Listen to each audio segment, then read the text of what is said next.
Hey, this is Chris from Rekkid Talk with the fourth version of I Buy Old Rekkids. So basically, this is Volume Finds Volume 4 for me. So today is going to be featuring all stuff that I got. Um, Most of the stuff I'm going to be showing is stuff I got at two different antique malls in a town about 20 miles, 20, 30 minutes north of me. Um, they were all places I hadn't been to before.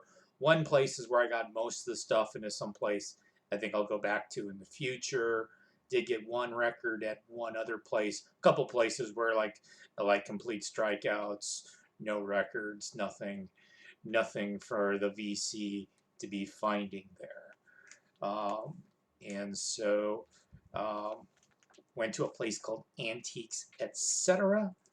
Um, and so I got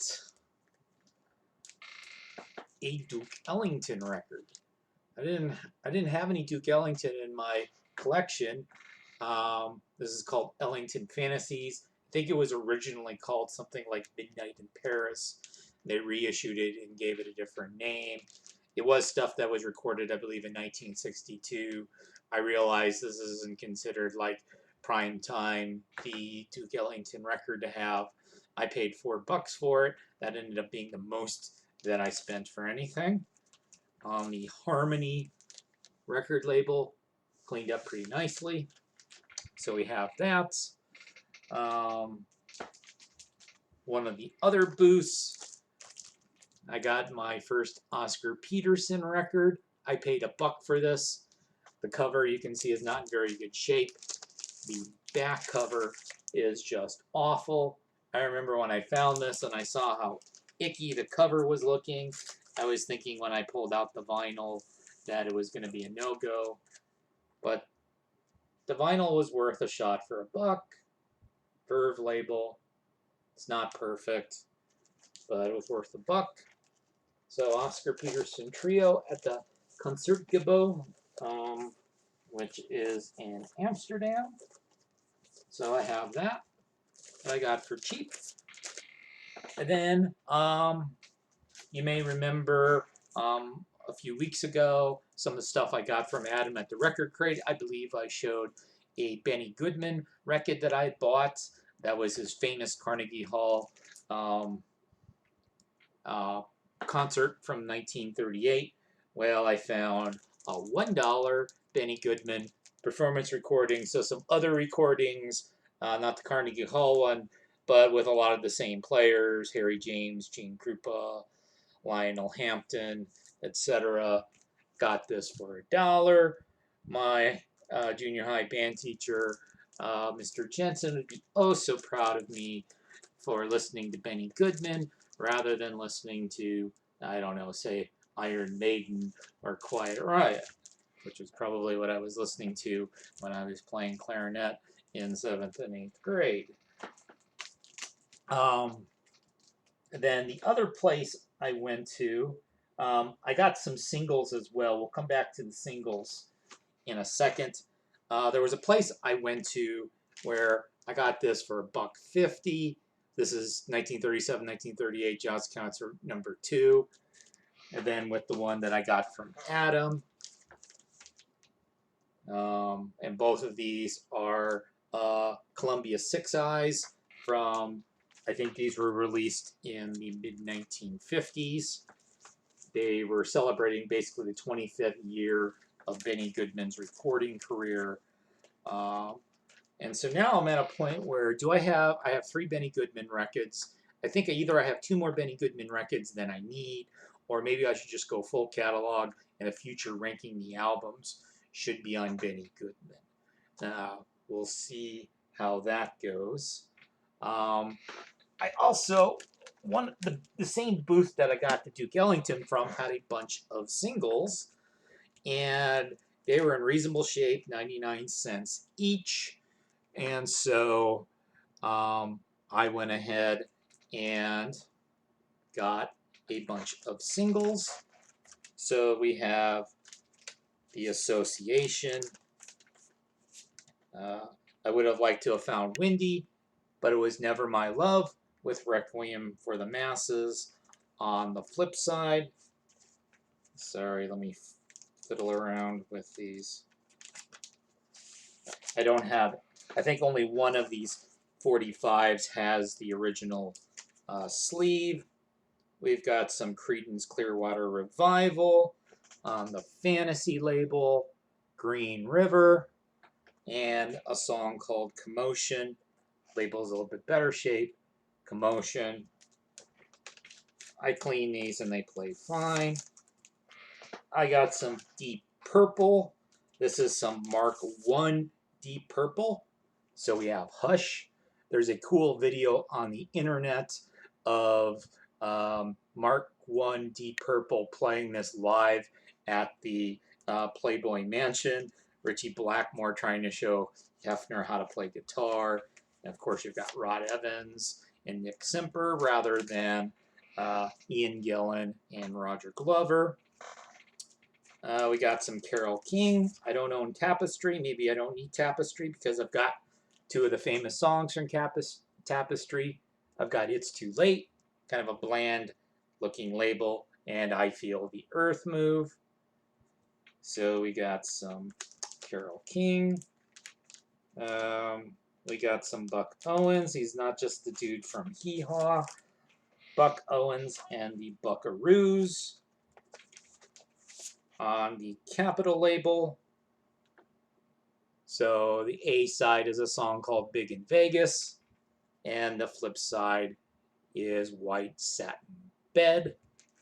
So there's some Buck Owens for you. We did have in the original sleeve, although it's kind of a boring sleeve, some Dolly Parton. Dolly Parton is usually not in the antique malls, stuff like that, and Johnny Cash and Willie Nelson and Merle Haggard tend to get stripped out. So the single was Save the Last Dance for Me, so I think this was in the early 80s.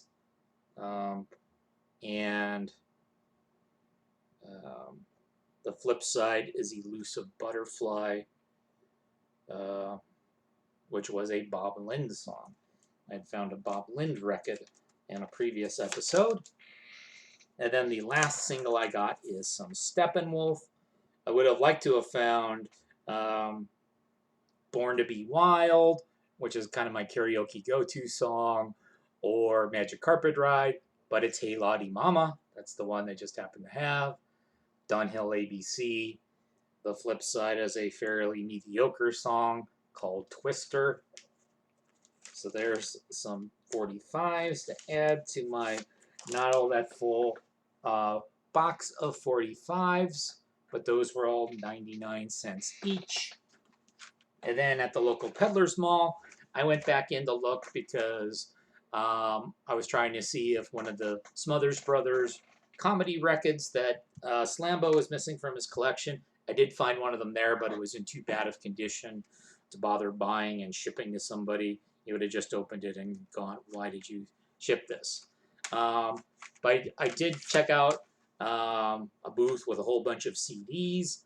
$1.50 each or 4 for $5. I got 4 of them. So we have some Lucinda Williams. Believe this was her debut album from 1988. It may not have been her debut, but it's the self-titled. It was originally on Rough Trade Records. This is actually the Coke or Coach, K-O-C-H, Coke Records reissue from '98 that includes several bonus tracks. So we have that. We have some U2, Wide Awake in America. So I know I only got 4 songs because this is an EP. So Bad and a Sort of Homecoming, live versions, and then a couple of songs, non-album tracks. So we got some U2 there. And then finally, I just cannot leave my girls, Juliana and Liz, sitting in the antique mall. So even though I own both of these records on CD and vinyl already, I found a Liz Phair, Exile in Guyville from 1993. This is her best record. Now, if you look in the lower right-hand corner, this is the Capitol Records reissue. My original copy, which has a somewhat water damaged insert, is the original on Matador Records. You can see the Matador logo in the right-hand corner. So maybe we can show, so you can see Matador on the left, Capitol on the right.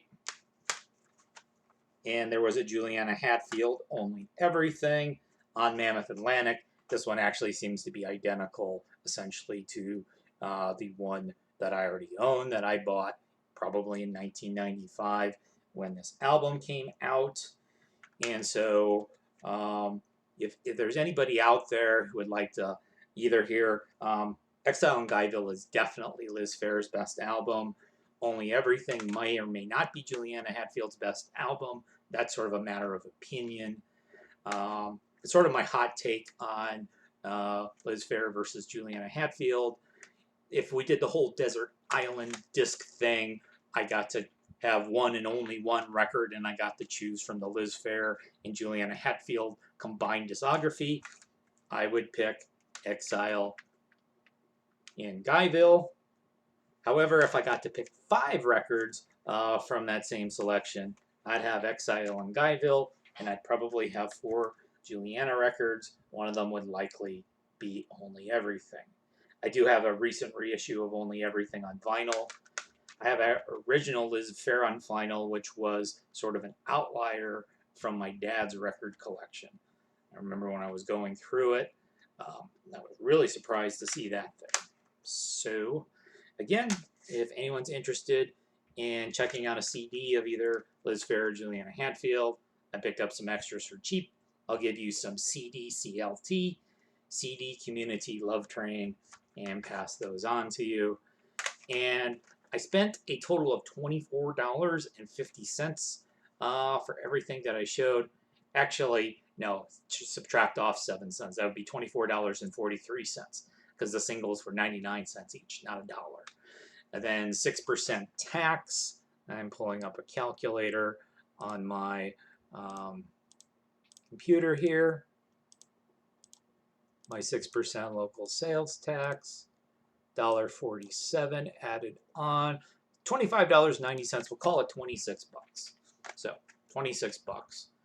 There's a lot of records I'd buy that are more than $26 by themselves. Also, I was supposed to go to a Rekkid show today, but for a couple of reasons I was not able to go. So I don't know. I actually have plenty of records right now.